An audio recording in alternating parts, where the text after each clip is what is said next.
सोलापूर महानगरपालिकेच्या निवडणुकीच्या तयारीला सुरुवात झाली आहे।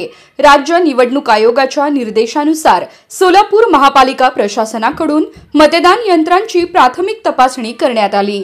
या तपासणीत 26 बॅलेट युनिट नादुरुस्त आढळून आले आहेत।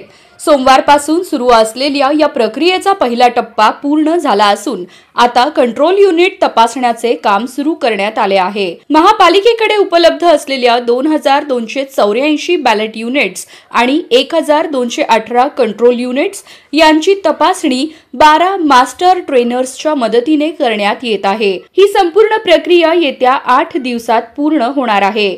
नादुरुस्त बॅलेट युनिट्स तातडीने वेगळी काढण्यात आली आहेत। त्या संबंधित माहिती राज्य निवडणूक आयोगाला सादर केली जाणार आहे।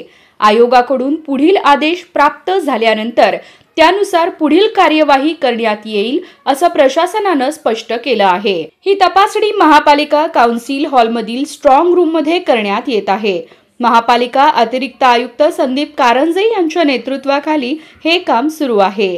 राज्य निवडणूक आयुक्तांनी 11 जुलै रोजी व्हिडिओ कॉन्फरन्सिंगद्वारे घेतलेल्या बैठकीत दिलेल्या निर्देशांनुसार ही कार्यवाही सुरू करण्यात आली आहे। त्यानुसार संपूर्ण यंत्रांचा आढावा घेऊन अहवाल तयार करून तो राज्य निवडणूक आयोगाला सादर करण्यात येणार आहे।